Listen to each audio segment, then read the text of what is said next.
Following the finale of Daredevil Born Again, Season 2, and the latest release of the Punisher special presentation, I thought I'd come and share my thoughts on the recent Marvel television projects. So for Daredevil Born Again Season 2, I really love it. I think it takes the characters and plot and further develops it in a way that's very compelling and exciting. There were a lot of weird choices before Marvel's creative overhaul. At the start of the first season of Born Again, there were some I didn't mind, but like the later half of the season, because we got to see more Daredevil characters and stories. This season is more spiritually in line with the level of the Netflix series. Season 2 carries over the stronger elements of the season with the characters. The character writing is super strong and more focused this season. Matt and Karen's relationship is stronger than ever, yet there are still times when they clash, especially when it comes to Dex. Benjamin Poindexter is the MVP of this season, and holy f***, I love him so much. He's just so cool and very well written. Not only because of the plethora of great action sequences he's a part of, but when they use him in such an interesting way this season. So basically, Wilson Fisk is still doing his evil doings while using his cover as mayor to bring down Daredevil. Bullseye's the kind of foil for his plan. He saves Matt during a fight in Sherry's apartment, which is pretty cool to start, as we see him kinda help Matt. As Fisk continues to outlaw vigilantes, Dex sees their suits as the same badge. They're both vigilantes, right? Mind you, this is the guy who killed Foggy last season, so that's a major source of conflict for not only Matt, but for Karen, who disapproves of him bringing in Bullseye. Things happen, and Matt needs Bullseye and is forced to save him from Fisk's agent. This follows after Dex arrives to kill Vanessa Fisk, with Matt intervening, but Vanessa still dies from her wounds that Fisk actually blocked, so it's such a super tragic part of her death. And she doesn't die in episode 4, but she does die in the following episode. And it's just such a great source of conflict that takes Fisk over the edge and has Matt and Dex forced to confront each other, and Matt really learn grace from it. Half of this episode kind of follows a flashback with a younger Matt and Foggy as they deal with a case of Foggy's bully, who is wrongfully convicted and is going to be sent to prison, and basically the moral choice Foggy has to make, where sometimes you have to help the people you don't like based upon the responsibility of your career, which is exactly what Matt has to do with Dex, and it's just such great character writing. It creates this great moments of tension between them, and the resolution where Matt leaves Dex for a brief moment as the AVTF soldiers surround the church is great, but it's even better when he comes back and saves Dex. It's just such a great character moment. Speaking of projects that go against the Marvel machine, I just wanted to quickly give my thoughts on Wonder Man. This series premiered in January, but I just finally got recently into it, and I loved it. This might be one of my favorite Disney Plus series because I think, like Daredevil, it gets the characters right and creates interesting stories around their growth and season arc. We fall in love with Simon Williams and Trevor Slattery's relationship and really feel their bromance as they are struggling actors trying to find their place in Hollywood and get the roles that they want to get, as well as like artists collaborating with each other, growing with their passion for cinema. This series also has such a great setup and idea that sets it apart from most Marvel shows, as it kind of takes inspiration from last year's Apple show called The Studio with Seth Rogen, as it uses real-life Hollywood figures, locations, and references throughout, giving it a unique style and setting. Essentially, we're following an actor trying to make it into his fan-favorite superhero film, Wonder Man. Hence the title, hence the character. And this film he's trying to get into is a superhero reboot. It's this meta exploration of the subject that gives a sense of freedom, even though it's involved in the MCU mythology with Trevor Slattery and the DODC being there. But besides that, the characters are given such dimension and depth that Trevor especially has to make choices that he doesn't want to, as he betrays Simon. It still hurts because the character's bond was so strong prior to it. This is because basically at the start of the season, Trevor lands in the US and is captured by the DODC, who give him an option basically. If you go after this enhanced person named Simon Williams and prove that he has superpowers, we will pardon you from all your crimes as the Mandarin. And that's what another element I really love about the series is that they reference him as the Mandarin to a great deal, and like it does haunt the character of Trevor as like kind of his one bad role. He was in a bad place. I love how they reference it, and I love how they use it throughout the season.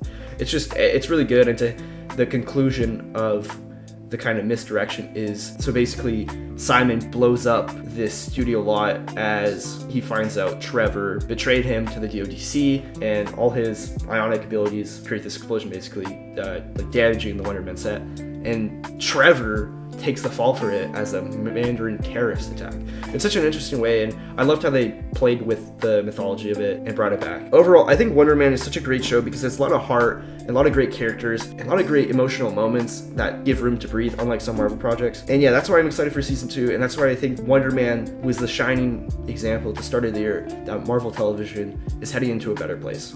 So if we're talking about the latest Marvel projects, Punisher One Last Kill is a special presentation, and it is the first one since 2022, where the last special presentation came out, and that was the Guardians of the Galaxy Holiday Special. As for the Punisher I was really looking forward to seeing how they connected with this from the end of Daredevil Born Again season 1, where Frank was stuck in his cell in Fisk's anti-vigilante camp. And I was surprised to learn that they don't really give a clear answer to where Frank is this season, or Frank is in this presentation, and how it really connects to Daredevil Born Again season 2. It's more of a direct connection to the first 2 seasons of the Netflix Punisher show, which have these distinct characters a part of Frank's cameo that do reappear in these cool dream kind of sequences, as Frank is really struggling with like mental illness this season. He has all these visions of his loved ones basically haunting him as he contemplates giving up the mantle as Punisher, as he's killed everyone he's need to, and recently he killed the Ganucci family, which dives us into the main antagonist, Ma Ganucci, the widow of a criminal Frank recently killed, who basically puts a bounty on Frank's head. And this thrusts us into basically the main action sequence where Frank has to face off against a bunch of assassins in his apartment complex he lives in. This is really cool because it's really done in like kind of a raid style story, which are some of my favorite. Like, are really good at kind of doing that story of like a character fighting through a bunch of enemies, and we get that. We get some great Punisher action. We get some great scenes. We get some great scenes of Frank just kicking ass, and it's just really well done action, really engaging, really kind of dirty action. Going back though to the whole aspect of the show's weird place in the canon, I think this is kind of a problem because we only get little hints of the sort of PTSD he has and the trauma from when his family died, with kind of that scene with Matt in episode 5 of Daredevil Born Again season 1, where he talks about how basically every time he's about to kill somebody, he hears his son's voice. So we do get some of his psyche involved here.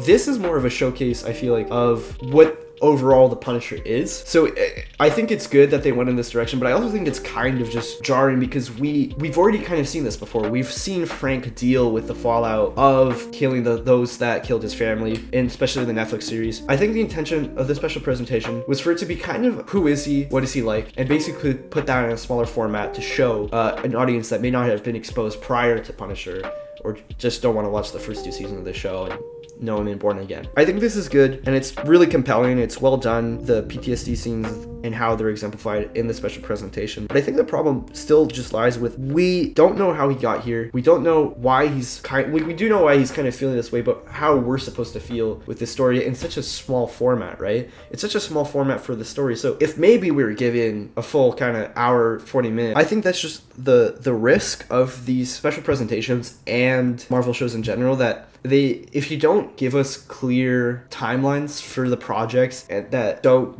play with time too much, where we're not going back, and if we are doing a prequel, it's clear. But more, if this is supposed to be during Daredevil Born Again season 2 or right after Daredevil Born Again season 2, I think the audiences at least should be told that, so that it doesn't infringe on how we see Frank as a character, because that's a lot of the criticism I've heard about this season, is that Frank as a character, we seem to just doing the same thing over and over again, telling the origin story and taking parts of the character that aren't really accurate and putting them on this level. Overall though, I'm very happy with the state of Marvel TV, and I'm really looking forward to their next seasons and where we're going to see these characters next, because I love these characters, I love these stories, and I think recently they've put out so much bangers. I've just basically been watching so much Disney Plus lately, just falling in love with Daredevil Born Again season 2 and Wonder Man, and even aspects of the Punisher special presentation. Like, overall, go check out my Letterboxd if you want to see like a full review, breakdown kind of what my thoughts of this season. But I think there are elements of the character that I did like to see and that I think were well done, and more some of the technical and some of the creative choices that I really weren't a fan of. But that being said, it gave me what we want.